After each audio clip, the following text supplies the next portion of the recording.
Greetings. Do what thou wilt shall be the whole of the law. I'm Lexi Eve. And really, welcome. Today is going to be, I can't believe it, the final chapter of Magick in Theory and Practice. I am going to continue on with this book 4 series by going into the Equinox of the Gods next. But yeah, for me, this is just an amazing milestone. And thank you to anyone who's been taking the journey with me since the beginning. So, today we're going to be covering Chapter 21 of Magick in Theory and Practice, of Black Magick, of the main types of the operations of magic art, and of the powers of the Sphinx. So without further ado, let's begin. Real quick also, before I forget, I just want to make another mention. If we hit 1,000 subscribers by this spring equinox, I will be giving away a 1/3 scale replica Stele 666.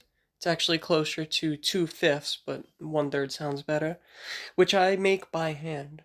More details will be given as we draw nearer, but for now, if you'd like a chance to get a free Stele replica, please subscribe, share these videos, let your friends know, and ask them to subscribe. I'll be picking one person to give away a free Stele replica that I make, paint and everything by hand.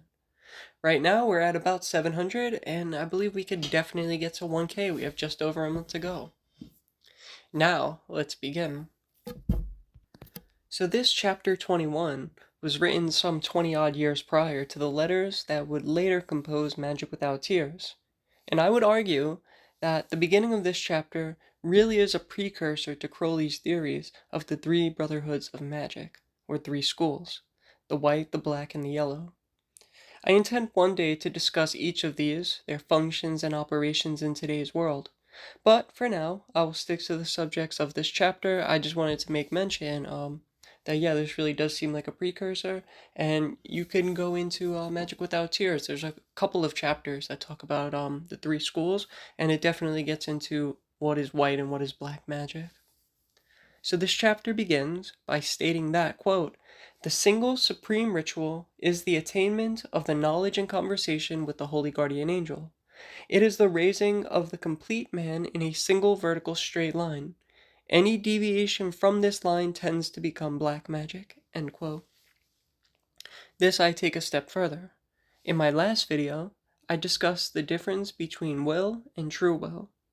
The life of the magician must be dedicated to doing their true will, and a part of that is attaining union, as well as manifesting their most authentic self, including physically, mentally, and spiritually.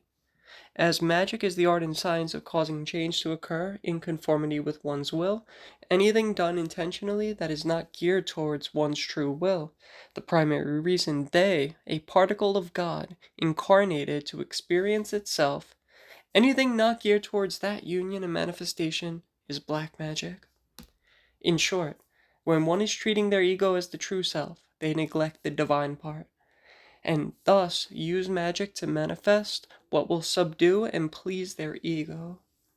Although we have to take into account those who are just finding magic and are new to their magical career, as they are but learning their powers and who they are, what the divine is. It is all good and perfectly well for them to use magic in a multitude of ways to experiment and figure out all of their true will, and they have to make mistakes along that path. It's just part of the process.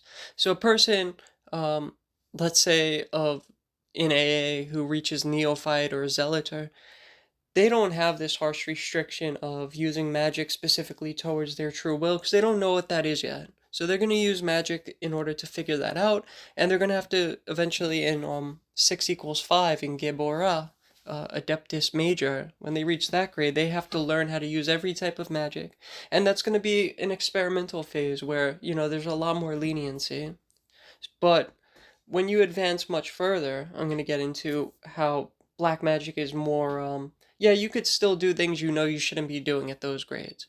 But when you're experimenting, that's not necessarily black magic.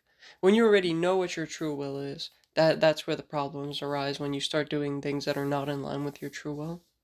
So once a person does attain unto their angel, understands their true will, and does instead what they want rather than what they will, that is where the real problems arise, and the magic is black. We are at a time where the human species still needs to mature, and once in a while, to avoid collisions or avert disaster, one may indeed intentionally use black magic for the greater end of union down the line, such as preserving their life because, they shouldn't have been in that situation, but because other people aren't doing their wills, it may put them in some type of calamitous situation that is no fault of their own. But when this process of using black magic becomes habitual and is done carelessly, a lot of problems come from that too. Crowley indeed confirms what I've just said. Quote, "If the magician need to perform any other operation than the knowledge and conversation with the holy guardian angel, it is only lawful in so far as it is a necessary preliminary to that one work." End quote. Further, we agree that there are many shades of gray of magic, and Crowley uses the example of healing someone by invoking Jupiter. This is not evil in itself, but if they are neglecting their great work to use magic to heal for profit gain, well, that becomes a whole other issue. Quote, "Until the great work has been performed, it is presumptuous for the magician to pretend to understand the universe and dictate its policy. Only the master of the temple can say whether any given act is a crime." End quote. Meaning that until someone has has the experience of union, they don't truly understand whether what they are doing is helping them towards or away from union. Still, ignorance is not an absolute absolver of any crime, least of all spiritual and magical ones. If you are ignorant, you need to educate yourself. You're still going to tack on karma, whether you are ignorant or not in doing something. If you're not trying to educate and learn, then you have really no excuse. If you make mistakes along the way, but in earnest learn from them as you didn't know better, then, like a child, you're going to be forgiven. You'll still have some type of karma, but that'll just be a learning lesson, It won't be as harsh as somebody who knows better. You'll be guaranteed a chance to correct your course, shake off the karmic baggage, and push on. But when you refuse to course correct, you attempt to swerve from your orbit as a star. You end up creating a mess of maladies, internal and external. All stress is from attempting to swerve. It cannot be done. Trying will only bring madness. So find your course as a star, do your true will, find that joy that is talked about in the Book of the Law. Now, this following cannot be overemphasized. Quote, "The master of the temple is so far from the man in whom he manifests that all these matters are of no importance to him. It may be of importance to his work that man shall sit upon a throne or be hanged. In such a case he informs his magus, who exerts the power entrusted to him, and it happens accordingly. Yet all happens naturally and of necessity, and to all appearance without a word from him." End quote. I believe it is said best in Moonchild about the way of the Tao, but I will paraphrase, adding in a few other important ideas to make clear what is being said. The master of the temple swears the oath that they will interpret all phenomena as a particular dealing of God with their soul. Since at the core of science and mental reasoning, no man can understand the universe, especially past the level of quantum particles, especially past the point of creation, everything then happening in the universe is phenomenal. Thus, everything the MT experiences is a dealing of God with their soul. Therefore, everything that comes into their sphere of experience must be absorbed into their being, working through their body, mind, and body of light, changing what needs to be changed and filtering out the excrement of the experience. If the master of the temple is successful at this, they are aligned with the Tao, doing nothing, and certainly doing their will. Finally, the magician doing their true will has the inertia of the universe to assist them, as they do what they need to during this incarnation. And like the Dead Sea for Moses, the world will part, allowing the MT to do that and only that which they will is to do. They and the universe are in harmony and absolute equilibrium, one functioning on behalf of the other and vice versa. So, while the MT acts in harmony as merely a master of his own destiny, quote, "It is only the magus, he of the great above, who has attained chakma, wisdom, and so dare act. He must dare act, although it like him not. But he must assume the curse of his grade, as it is written in the book of the magus." End quote. In short, the Magus actually changes the universe, evolving it and all conscious beings according to the logos which they must speak and enforce. And next in this chapter, we get into the greater form of black magic, that of the Black Brother. Quote, "There are, of course, entirely black forms of magic. To him who is not given every drop of his blood for the cup of Babylon, all magic power is dangerous. There are even more debased and evil forms, things in themselves black. Such is the use of spiritual force to material ends. Christian scientists, mental healers, professional diviners, psychics, and the like are all ipso facto black magicians. They exchange gold for dross. They sell their high powers for gross and temporary benefit. That the most crass ignorance of magic is their principal characteristic is of no excuse. Even if nature accepted excuses, which she does not. If you drink poison and mistake for wine, your mistake will not save your life. Below these in one sense, yet far above them in another, are the brothers of the left-hand path. These are they who shut themselves up, who refuse their blood to the cup, who have trampled love in the race for self-aggrandizement. As far as the grade of exempt adept, they are in the same path as the White Brotherhood, for until that grade is attained, the goal is not disclosed." End quote. Okay, so what is the brother of the left-hand path? They are clearly not your run-of-the-mill black magician. It is only upon reaching the grade of exempt adept in Chesed that it becomes clear one must give up everything they are and all of their human desires. Quote, "Then only are the goats, the lonely leaping mountain masters, separated from the gregarious huddling valley-bound sheep." End quote. They must destroy their sense of self, the ego, entirely. The ego must be absorbed into the infinite, destroying their individuality. They become one with the divine, and their will is no more. Their will is replaced with the will of the infinite, and this is no light matter. Many are called, and it is a terrifying ordeal, literally painful.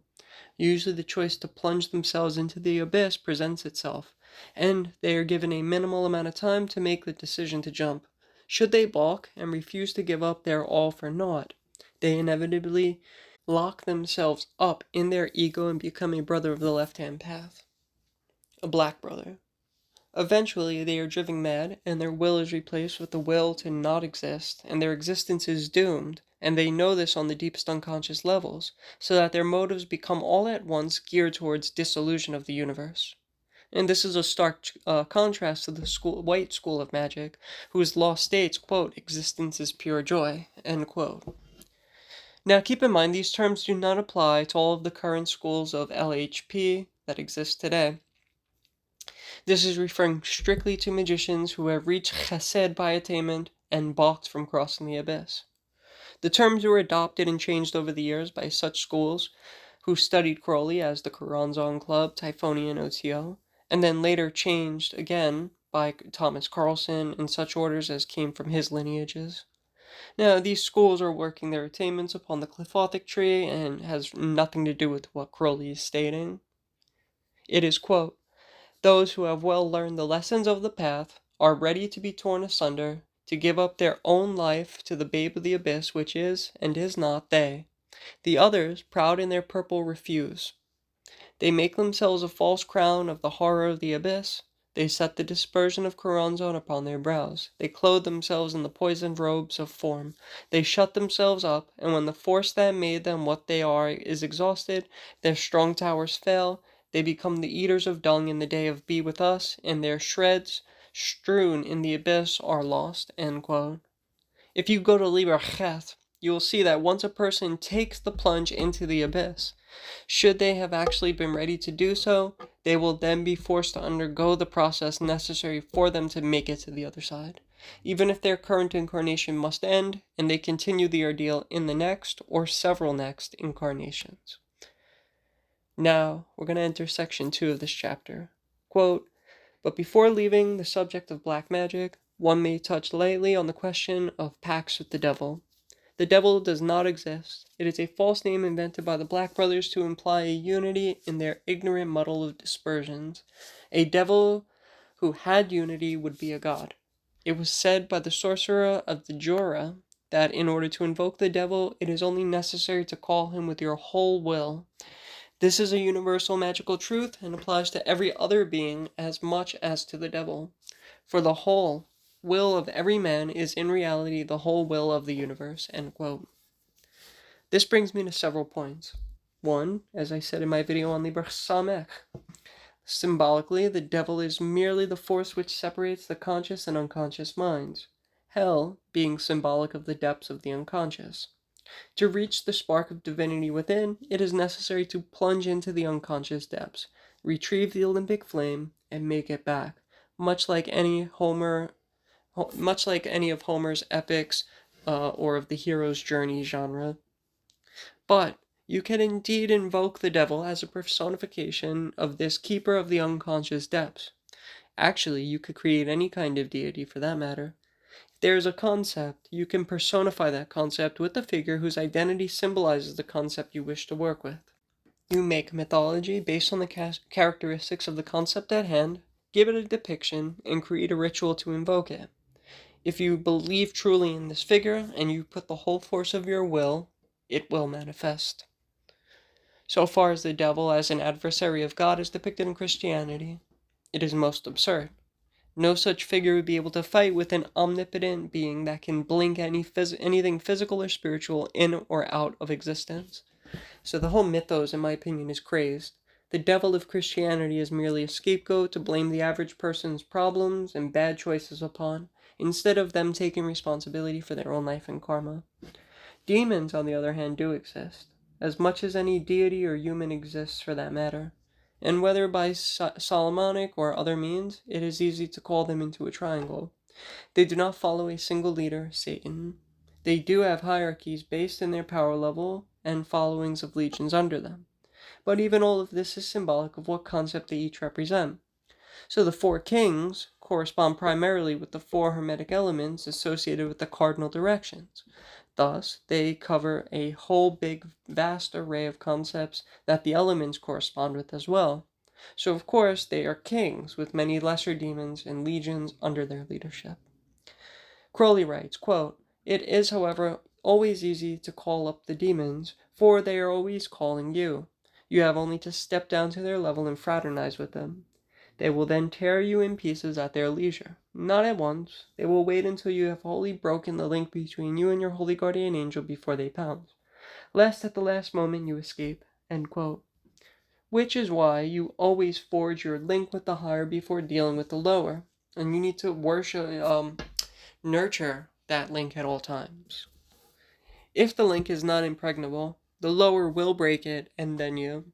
Quote, "Every magician must firmly extend his empire to the depth of hell. My adepts stand upright, their heads above the heavens, their feet below the hells." End quote. A footnote about the devil states, quote, "The devil is, historically, the god of any people that one person dislikes.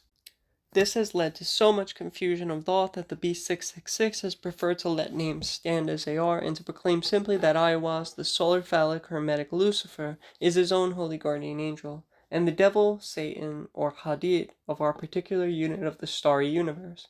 This serpent, Satan, is not the enemy of man, but he who made gods of our race, knowing good and evil. He bade them know thyself and taught initiation.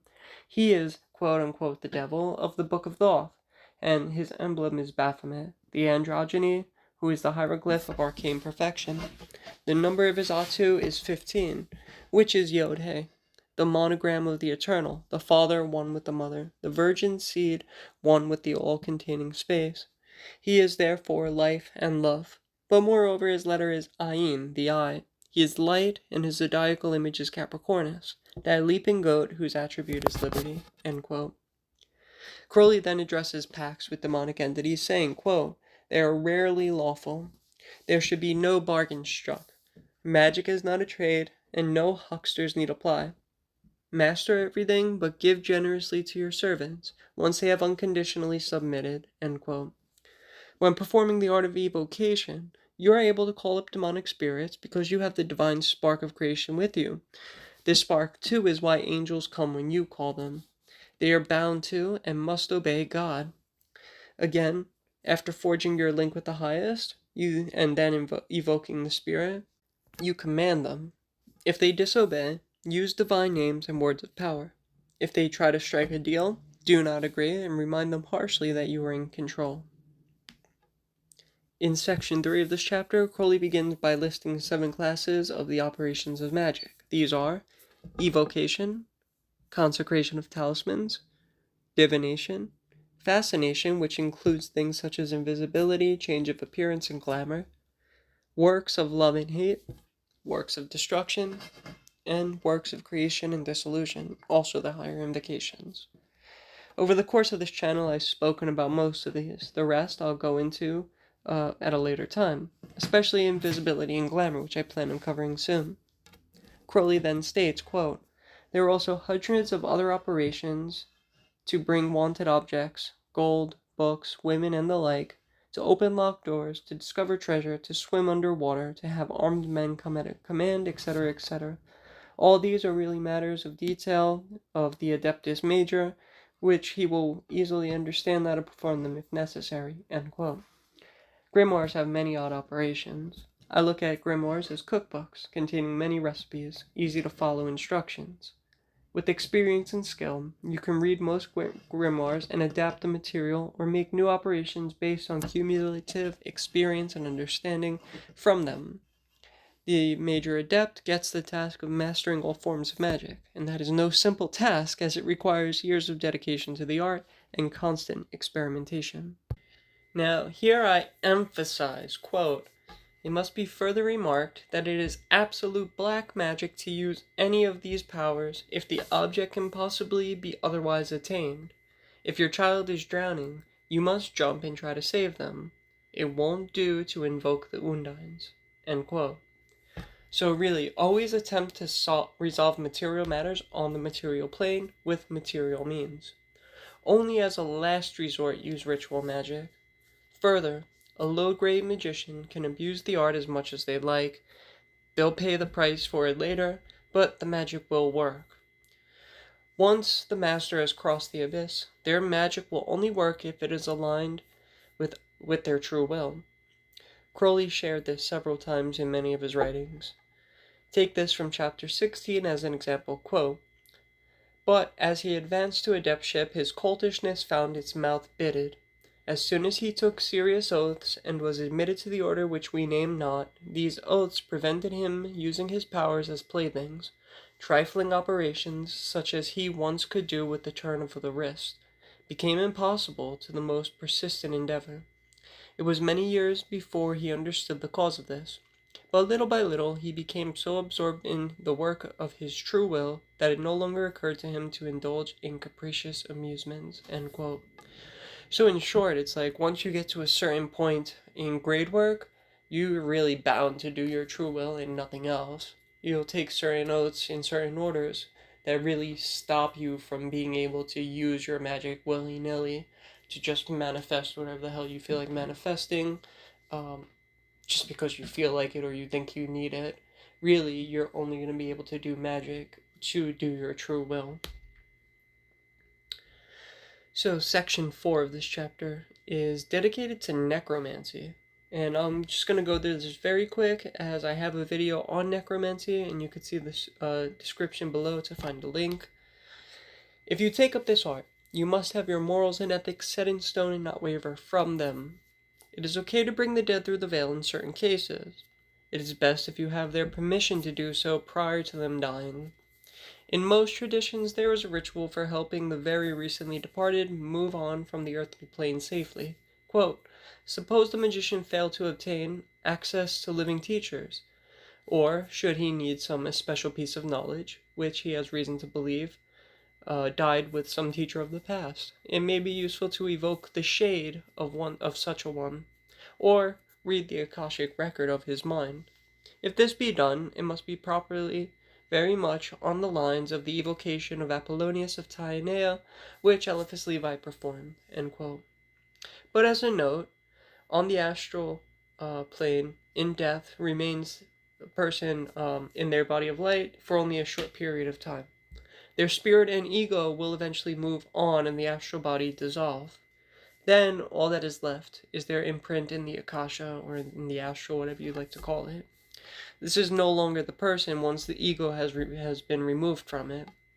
It's merely a recording of the person as they were in their life at the select time you call them forth. Say you need a piece of information from the deceased person that they learned at age 45, but you unwittingly call their Akashic impression from when they were 17 years old. Well, they're only going to have their memories they had at that age. So, you need to know how to get the recording from that correct period. This requires evoking them and their surroundings from a specific age and where they were at that time. Say they were in Paris at 45 years old. You would focus on them and where they were at the age you need to speak to them. If they are recently deceased, it's much easier as they are consciously floating in the aether, and their ego will be eager to speak with the living, especially if you are close to them. To use this art out of morbid curiosity is not just a perversion, but altogether dangerous. Exposing oneself to necromantic forces, even under the best of circumstances, is dangerous. When Eliphas Levi summoned Apollonius, after he found himself drained, exhausted, and absolutely sick, necromancy over the course of many operations will suck out one's life force and deplete the individual's spirit. This then affects the body and leads to chronic disease and possible death. So then Crowley in this section tangents about the blasphemy of spiritism, today what are commonly called mediums, and the movement of seances as a whole. The whole field is riddled with charlatans, let's be honest, and scoundrels and the like, looking to just take money from the grieving. And it's a sick practice, and I agree with him, but read the section for yourself if you're interested to see what he says about such people. And finally, we begin section 5 with the powers of the Sphinx, but hold on, because Crowley is not actually going to write on this subject, even though he leads with it, and even though he includes it in the title. He's going to speak about experience as a teacher and how to get the student to experience their body of light. He leaves it ambiguously up to the reader to connect the dots that the power of the Sphinx are about experience, and magic, a great part at least, is about training the body of light through experience.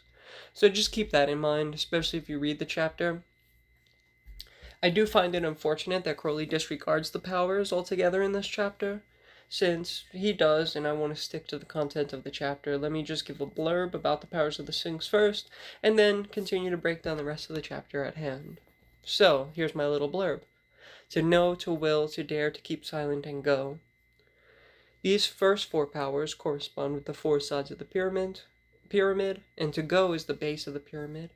These 5 powers also correspond with the 5 elements, to know being air, or the mind, to will being aspirational, thus fire, to dare being courageous and emotional, thus water, to keep silent, a state of the body, thus being earth, and to go being motion, thus the spirit, which gives consciousness to what would otherwise be dead matter.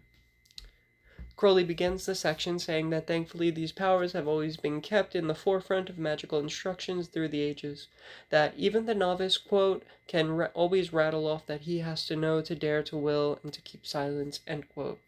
But past the surface, when you get into how these powers interact within the magician, the theoretical aspects become very advanced indeed. These 4 powers are thus complex because they are the powers of the Sphinx, that is, they are the functions of a single organism. Now, those who understand the growth of organisms are aware that evolution depends on adaptation to the environment. If an animal which cannot swim is occasionally thrown into water, it may escape by some piece of good fortune, but if it is thrown into water continuously, it will drown sooner or later unless it learns to swim. Organisms being, to a certain extent, elastic, they soon adapt themselves to a new environment, provided that the change is not so sudden as to destroy that elasticity, end quote. With that in mind, Crowley writes that an environment is a set of conditions. To adapt to new conditions, one has to merely cautiously expose themselves to such conditions repeatedly. Over time, the mind will adapt, and the proper response to these new stimuli will be learned, and adaptation will be complete. Organisms learn, quote, it is not desirable to use ideas which excite interest, or may come in handy later as weapons, in this fundamental training of the mind. It is much better to compel the mind to busy itself with rude ideas which do not mean very much to the child, because you are not trying to excite the brain, but to drill it. For this reason, all the best minds have been trained by preliminary study of classics and mathematics. The same principle applies to the training of the body." End quote. The idea Crowley is getting to is exposure. Exposure is the best teacher. Books help, but experience is a must.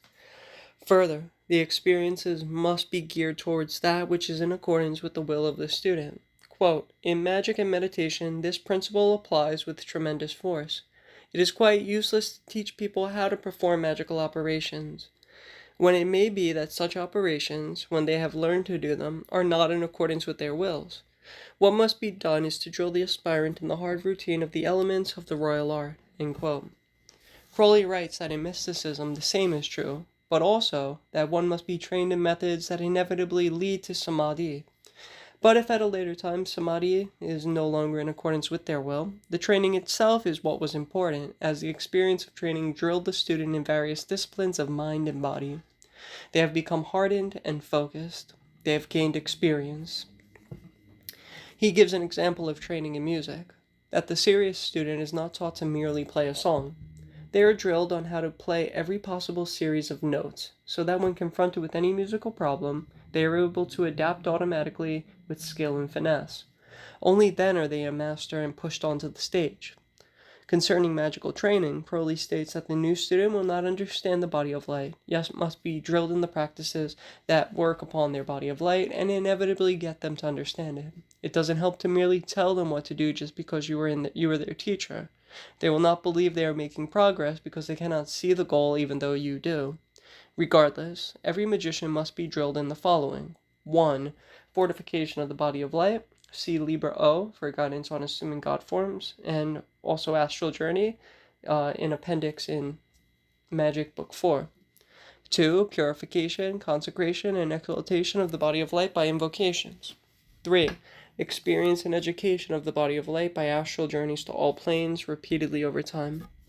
So for more on this subject of the body of light, see my video on chapter 18 of Magic in Theory and Practice. Crowley does end this chapter with a very good quote, so I'm going to do the same, and this lecture with his quote.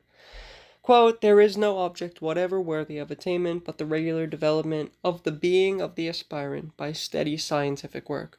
He should not attempt to run before he could walk. He should not wish to go somewhere until he knows for certain whither he wills to go." End quote. That reminds me of Alice in Wonderland. I don't know if it's the Cheshire Cat or something asks her, or maybe the Griffin asks her, where do you want to go to? And she says, "I have no clue." And so the character responds, "Well, then it doesn't matter which way you go." Further, that most people have no idea where they're going, yet they go places all the time. So it's no good to go around asking anybody if they don't know where they're going. So you have to make sure to ask the right people. So, that being said, find your course. Let that direction be your sole guide, whatever your true will is. Love is the law, and love under will. I'll see y'all in the next one.